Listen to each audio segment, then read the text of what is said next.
Hi, in this video I will share 9 of my images which were recognized in wildlife photo contests this year. I will also share with you what makes them pop.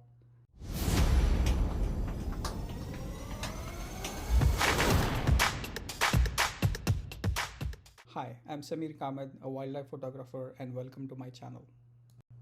So this is the first image. This is an image I took at the Masai Mara.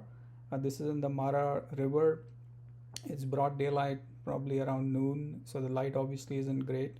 The water is pretty muddy, and there were hippopotamus in the Nile in the river, and I managed to capture this particular shot. This image won the Nature's Best 2025 awards. It was in the highly honored wildlife category.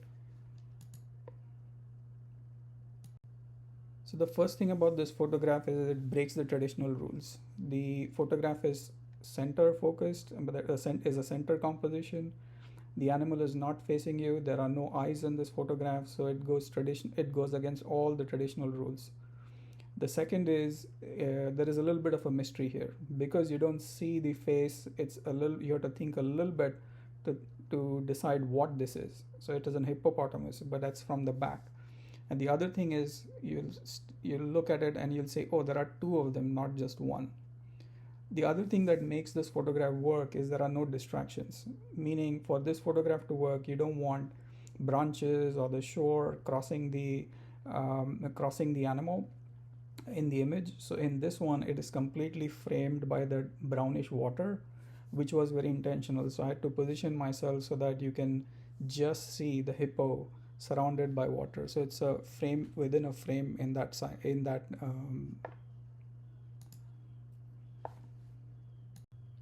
So this is one of my favorite photographs. It's a great gray owl. This is the first time I had photographed a great gray owl, and that too in snow. This was at Two Harbors, Minnesota. Encouraged by my fellow photographers from Tin Man Lee's group, I made that trip and it was totally worth it. This photograph won many awards. It was in the top 6 in the Our Nature Winners Gallery. You can see it there in the air category. It also was in the top 250 in the Nampa Showcase, as well as it was a semi-finalist in the Share the View. The key thing about this photograph was the background. So I had to position myself so that there is an opening of light from which I was hoping the owl would fly through, so that you can see the proper profile of the bird. I mean, there are a little bit distraction on the right side, but the light and dark framing of this makes it work. The second thing is it had started to snow, so I was hoping to capture the snow that gives you that mood, and it's late in the evening, so you see that bluish cast. So it brings out the blue versus the darkness or the yellow bright of the owl. The last thing was I used a motion blur here, so the only thing sharp in the frame is the eye of the owl. That was a lot of a risk. That was a risk, but in the end, I think it paid off. This is an image of a tern. I captured this at Sebastian Inlet State Park in Florida.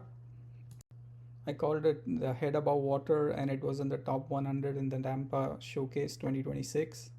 The key thing about this photograph was the position. So I walked into the sea, into the ocean or the sea, so that I was facing the shore, so that I could get the face of these birds which were in the water.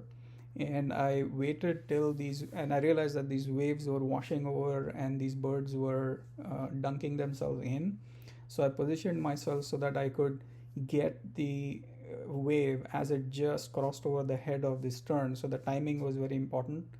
And also I used a very fast shutter speed so that I could freeze the frame so that you can see those splashes and the wave and the tension it creates, because when you see these photographs you feel, oh, the head is going to go below water. That's the emotion or the feeling that I wanted to capture in this image.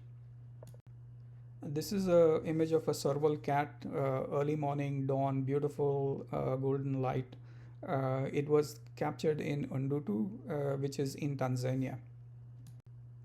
It came in the top 250 in the Nampa Showcase Awards 2026.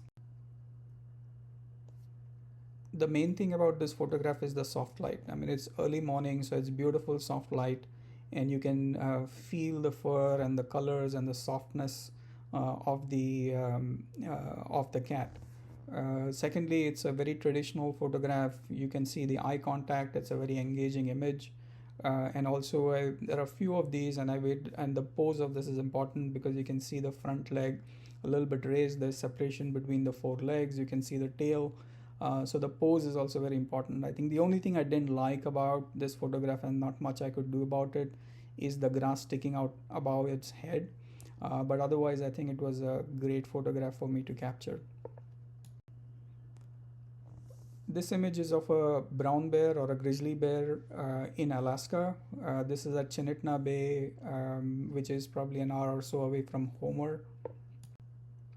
This image won the NANPA Showcase Top 100 as well as the Top 250 in the Share the View contest. The three things about this image: one, this is called the small in frame composition. The bear is very small in the frame as compared to the rest of the image. For this to work, you should be able to recognize the shape of the animal by looking at its shapes. In this image, you can clearly see that this is a bear. The four legs are separated, the head is up, so you can immediately see that it's a bear. The second thing is it was misty, so the mood of the image, you can feel the coldness and the early morning dawn in this image. And the last thing about this image is the environment. You can see the trees and the mountains behind as well as the water in the foreground, which gives you an idea of the environment that this bear lives in. That's what makes this image work for me. This is also one of my favorite images. It's of a brown coastal bear, same location, Chinitna Bay, early morning, where it's hunting for salmon. So this image was also in the top 250 in the Share the View contest. It's also a finalist in the Alaska magazine and the Alaska Airlines magazine as well. I'm waiting for their final result. It's a finalist. I mean, two of my images were part of that final cut. So let's see. The three things about this image: one, obviously, is the light and color. When you see this image, the first thing that jumps out to you is the beautiful golden light. So for this, to capture this light, you have to position yourself up in the morning, way up, so that you can see just as the sun rises, there's a golden hue in the sky, and you want to capture that. Going low gives you that feeling because, helps you capture that sky. If you go low, then you can see the sky in the background. If you stand up and take this photograph, then the background of the bear will be the water or the land, which you don't want. So going low, and this one we were like lying flat on the sand to get this image. The second thing is in this one, the freezing the motion was important. So it's a higher shutter speed. You can see the splash of the water as the bear is chasing the salmon. I think the third thing that it does is the salmon is not in the frame, so it brings about a little bit of a mystery as to what is it chasing. And in fact, in one of the contests, I was asked this question, like, what was it chasing? I mean, it's a salmon that it's chasing. So all these three things makes this photograph really work for me. So this image is also of a brown bear, coastal brown bear, or grizzlies as they call it, at Chinitna Bay, Alaska. And this is a little bit of a unique image. It is also the finalist in the Alaska Nature magazine and the Alaska Airlines magazine, and it's called The One That Got Away. The uniqueness of this image is that it has a lot of tension in it. There is a bear which is splashing, and you can see the salmon, the salmon is trying to escape. And this was very intentional because I got a lot of photographs where the bear splashes in the water. There's beautiful images to capture, but then I figured that, okay, what if I can get a salmon escaping or in front of the bear? So I got a handful of these, and this was the one where I could see the salmon in the water jumping in front of the bear as it was trying to catch it. So it really made my day when I saw what I had captured. Obviously, for this kind of a shot, you need to freeze the motion, so use a very high shutter speed. Freezing the motion gives you all the droplets and water splashing around, as well as the salmon which is in mid-air right above the water. For this photograph to work, you need a clean background. So what that really means is you have to go low down, flat on the ground if possible, so that there are no obstructions behind the bear, and you can see a very clean cut of the bears around. I mean, in this image, it's the sky, and there are no distractions. So immediately our eyes go to the salmon and then to the face of the bear, and that's what you want to do. This is an image, a very traditional image of a lioness carrying a cub. This was taken in Tanzania in the Serengeti National Park.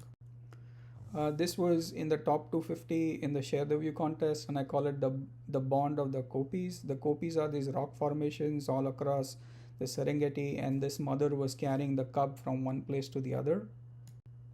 So the main thing that strikes out about this image is emotion. I mean, you can see the tenderness of the mother as it carries its cub. It has this softness to it. The second thing is I intentionally made it black and white, and it's a low key, so you can see the dark background so that the lioness pops out.